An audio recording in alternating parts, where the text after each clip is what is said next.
Part 1. Complete the notes about two people who work at ESCO Engineering.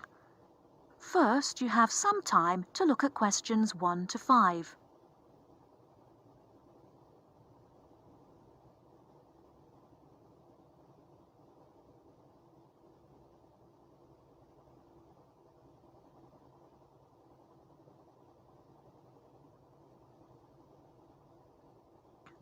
Listen and complete the notes about two people who work at ESCO Engineering. Oh, hi, Maggie. It's Greg. Hi, Greg. I'm phoning to check some information about some of the staff. I'm putting all the staff data into new files, and I noticed that I don't have files for two people. I think you might have them. Oh, really? What are their names? Peter Austin and Jane Moore. Let me have a look. Yes, I've got them here. Shall I send them to you? No, you don't need to. Just give me the information now. I can write it on some new files. I don't really need the photos if you've got photos there. OK. Well, Peter Austin first. Now, is that Austin with an I or Austin with an E? It's Austin, and his address is 110 Argyle Street, Tunbridge Wells, Kent, TN3 5RQ. 110? Uh-huh. And his phone number? It's 07984 645 792. OK. And how old is he? He's 47. 47. And what about his marital status? He's married. There's a note here that he has 3 children, 2 boys and a girl. OK. And finally, when did he join the company? He started with ESCO in August 2003. Thanks, Maggie. Before you hear the rest of the conversation, you have some time to look at questions 6 to 10.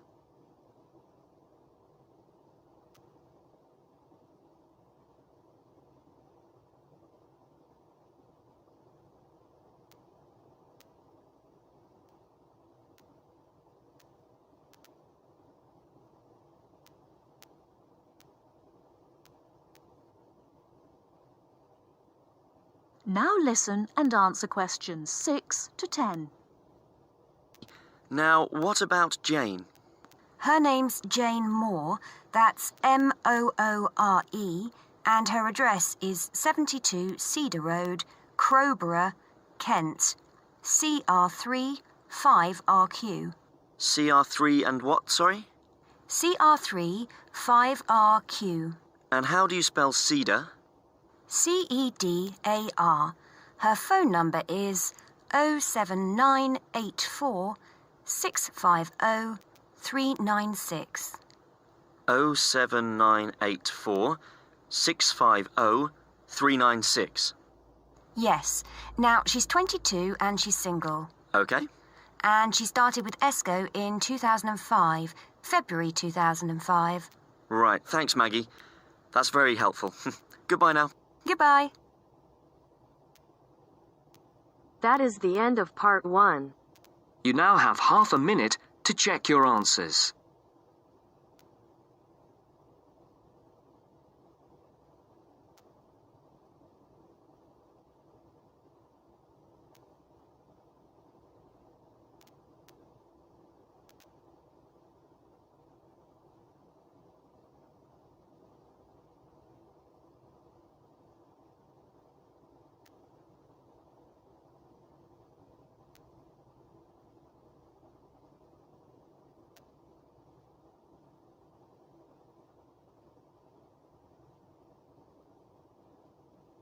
Now turns to part 2. Part 2.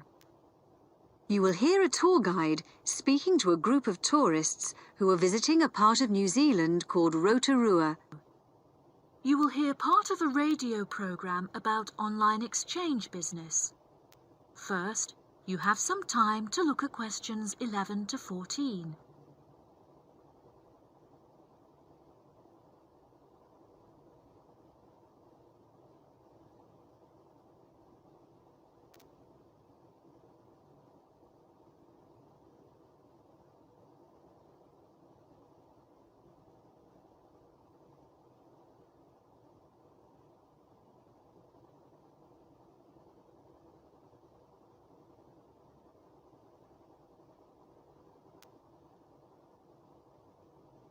Now listen carefully and answer questions 11 to 14. Hello everyone, and I'd like to welcome you all to Rotorua, one of the most famous destinations in New Zealand, where we have a long history of welcoming visitors. I'd like to explain a bit about the geography of this amazing region, famous for its geothermal activity, and tell you what we've planned for your stay. Well, if you'd like to have a look at the map of the region that's in your welcome pack, if you find Lake Rotorua on the top left, the big triangular lake, we've just driven down along State Highway 5, SH5, down the western side of the lake, and then we turned off through the town, and we're here at the Lakes Motel, just around the southern tip of the lake, okay? Now tomorrow, we'll be heading off along SH30 in the opposite direction from the town, towards Lake Rotoita, where we'll be visiting the Hells Gate Thermal Reserve. This is the area between the SH30 road and the lake, and I'll be telling you more about this in a minute. We'll then be returning to the motel, and in the afternoon we'll be visiting the town of Rotorua itself, and also the Arts and Crafts Institute, which is just along the SH30 from the motel, where it meets the SH5 outside the town. Now if you look directly out of the motel towards the southeast, in the opposite direction to Lake Rotorua, you can just see the peak of Mount Tarawera, and the day after tomorrow we'll be visiting the volcanic valley which was formed when this last erupted. We'll drive down the SH5 and then head off towards Lake Rotomahana. The valley's on the opposite side of the lake from the mountain, so you can see what a powerful effect the eruption had. There's also an interesting archaeological site, a village buried by the same eruption on the western shores of Lake Tarawera, just to the north. But I'm afraid we won't have time to visit that as a group, although you may wish to go there on your own. However, on the way back towards Rotorua along the SH5, we'll be stopping at Tamaki Village, which is on the main road about 12 kilometres outside town. Before you hear the rest of the programme, you have some time to look at questions 15 to 20.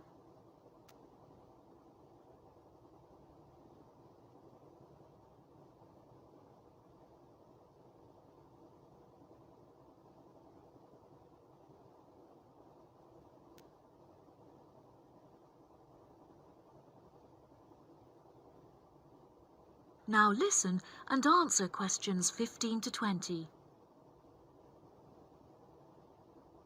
So now let me tell you a bit more about these attractions. Just driving past the lake and through the town, I'm sure you've realised this is somewhere quite different from anywhere else in the world. So tomorrow, we'll start by visiting Hells Gate Thermal Reserve. This is the most active area of the region volcanically, and you'll see New Zealand's largest boiling whirlpool, where the water is actually 100 degrees centigrade, together with the largest hot waterfall in the southern hemisphere, where it's a more comfortable 40 degrees centigrade, just right for a hot shower. Entry is just $12 for adults and $6 for children. We'll come back to the motel for lunch, after which we'll visit the Arts and Crafts Institute, where you can learn about Maori people who lived here before the Europeans came. There's a display of Maori carving, showing this traditional skill at its most impressive, and exhibitions where you can learn about the use of geothermal waters for cooking food and for medicinal purposes. Entry is free, and you'll find plenty to do there for the whole afternoon. The following day we'll be visiting another highlight of the region, the Volcanic Valley. This is a very new part of New Zealand.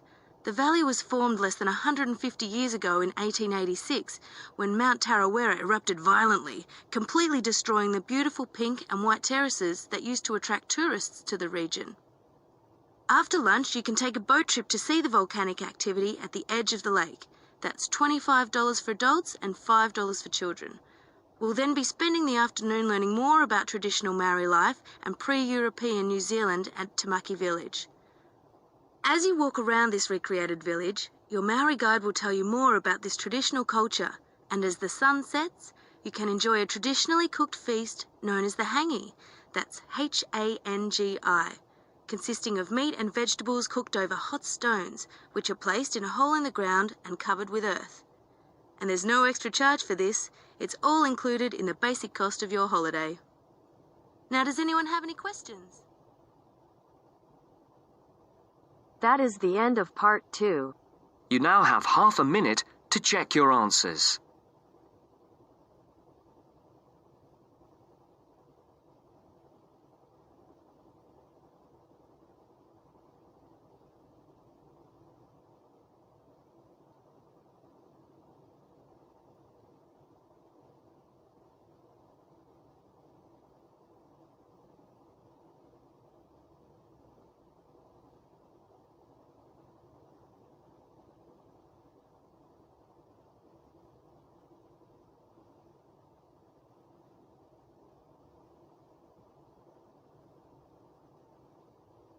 Now turns to part 3.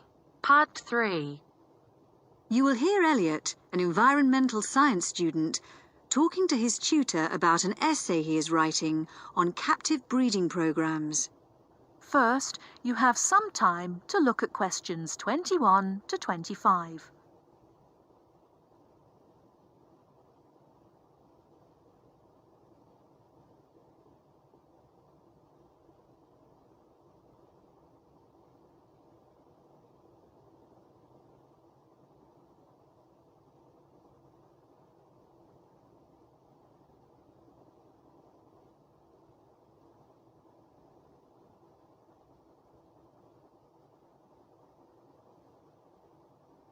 Now, listen carefully and answer questions 21 to 25.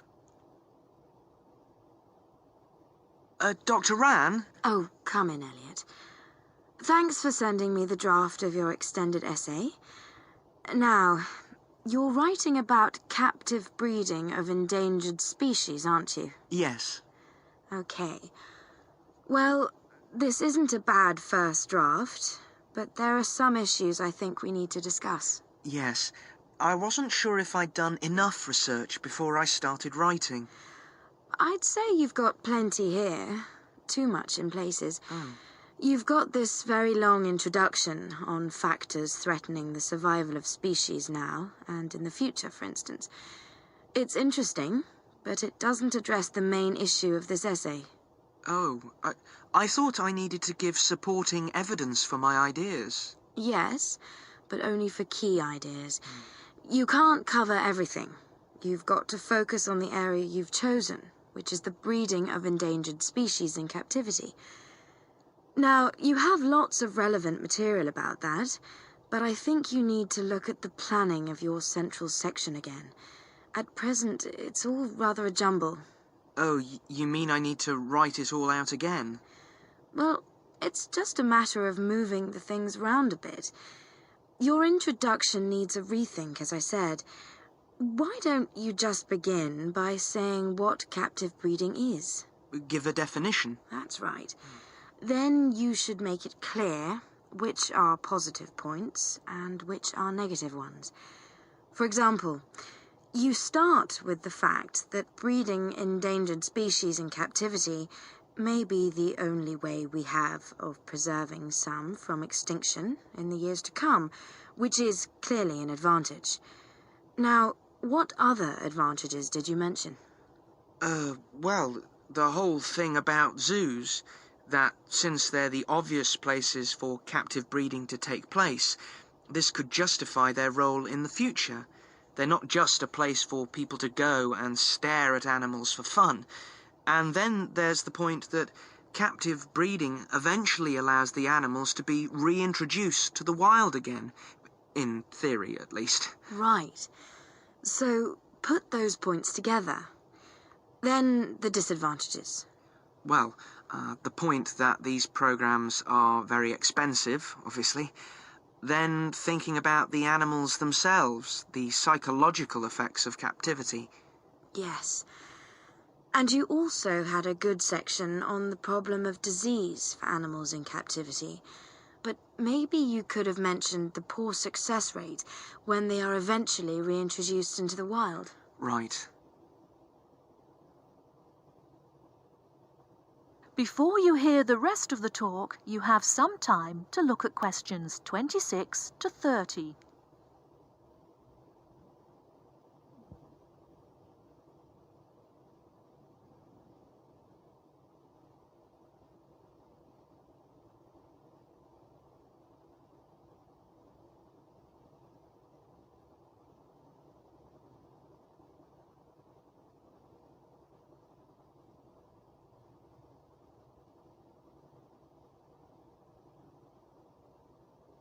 Now listen and answer questions 26 to 30. Now, your next section's on requirements for successful release of these animals into the wild. I think you need some evaluation here. Which of these requirements are more important and which are less important, according to the available data? I had some information about that, but I wasn't sure if I needed to put it in. Yes, definitely. My first point, for example, that's to do with the fact that animals bred in captivity have to be taught how to survive before they're released. All the data shows that's absolutely essential. Unfortunately, if they're just released without training, they won't know how to hunt and how to avoid predators and so on. Some articles suggest that it's necessary, actually, to provide food and shelter for the animals after they've been released, at least for the first few months. But the research suggests that this is less crucial to the successful reintegration of the animals. Right. You also mentioned the idea of providing employment for local people in the areas where the animals were being re-released, and education, so that they'll see the return of the animals into their habitats as a positive thing. Yes, that sounds important to me, but I couldn't actually find any statistics or information about it. And I'd have thought it was really important to screen the animals to be sure they were healthy before they were returned to the wild. But the figures show that actually it doesn't make much difference. That's surprising, yes. Did you get any data on the effects of acclimatization? Yes, it showed that if animals are kept on the site where they were to be released for a time in order to acclimatize, they have a far better survival rate than those released directly into the wild. Okay. Well, you've got some good information there. Have you thought at all about your final section? Well, I think I'll be looking at the whole question of habitat protection and whether in fact captive breeding is the answer, or whether we can protect endangered species within their natural habitat. That sounds fine. So, I think if you go away and make those changes, that sounds quite promising. Thank you. That is the end of part 3. You now have half a minute to check your answers.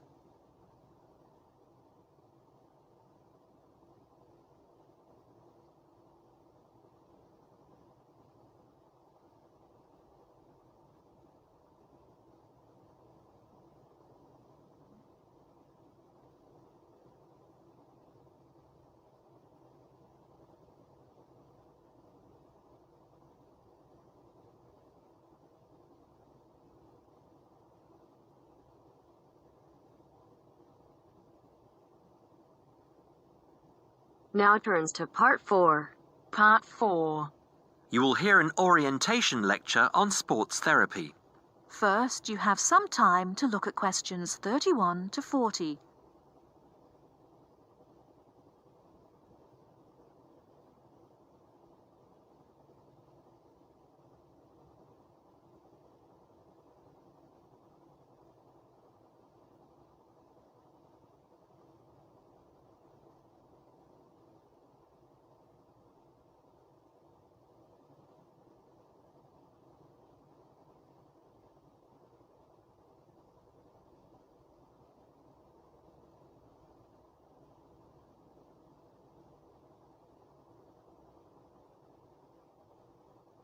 Now, listen carefully and answer questions 31 to 40.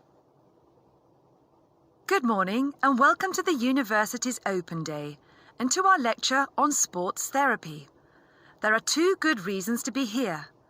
Firstly, you will experience what a university lecture is like, so take out your notebook and pen.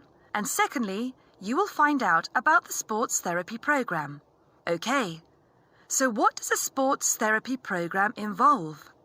Everybody in today's society knows the impact sport, health and fitness makes on the population's physical and mental health. Studying at Kent will develop your understanding of the ideas and issues within the sports therapy, health and fitness industries. Sports therapy is one of the fastest growing careers within the sports sector. The program teaches you all the specialist knowledge you need in order to work within these industries. This includes scientific aspects such as anatomy and physiology and sports psychology. You learn how to design training programs and lifestyle profiles for a range of clients and to understand the role of sports promotion and event management. The degree also covers the treatment and prevention of sporting injuries and the importance of referral programs. There will be a full description of these subjects for you available at the door when you leave this lecture. Now, just to talk a little about teaching and assessment. The program involves taking part in and designing practical sports sessions, lectures, small group seminars, and private study. On average, you have 6 lectures, 3 practical sessions, and a 1-hour-long seminar per week. And you also spend additional time developing your coaching and theoretical knowledge in real-life situations. At Stage 1, the first half of the year is assessed by 100% coursework and observed assessments. A majority of the modules also have written exams within the final half of the year, with the rest practically assessed.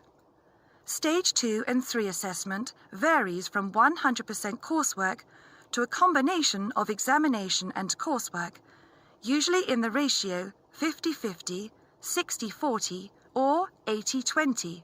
You're probably wondering what career paths you can take once you've completed this degree. Well, careers can vary from employment in health and fitness clubs, sports injury clinics, sports development within local authorities, or with national governing bodies of sport, working in community leisure or sports attractions, self-employed personal trainer, or sports therapist. There are some requirements you need to fulfill to enter this course. International students can qualify with the following: school certificates and higher school certificates awarded by a body approved by the university, matriculation from an approved university, with a pass in English language at GCSE O-level, or an equivalent level in an approved English language test, passing one of Kent's foundation programs, provided that you meet the subject requirements for the degree course you intend to study, or an examination pass accepted as equivalent to any of the above. In order to enter directly onto a degree course, you also need to prove your proficiency in English, and we ask for one of the following: average 6.5 in IELTS test, minimum 6.0 in reading and writing, Grade B in Cambridge Certificate of Proficiency in English, Grade A in Cambridge Advanced Certificate in English, a pass overall in the JMB/NEAB test in English for overseas students, with at least B in writing, reading and speaking modules, a TOEFL score of at least 580 written test, or 237 computer test.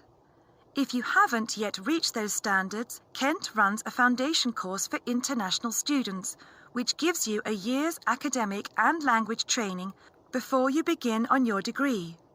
Right, that's about it. Any questions?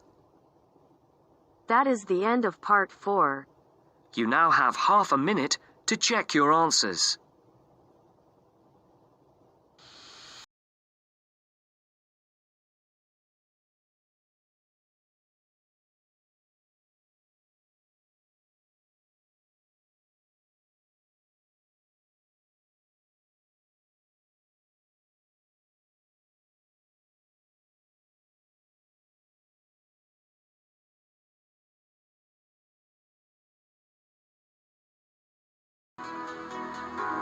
That is the end of the test.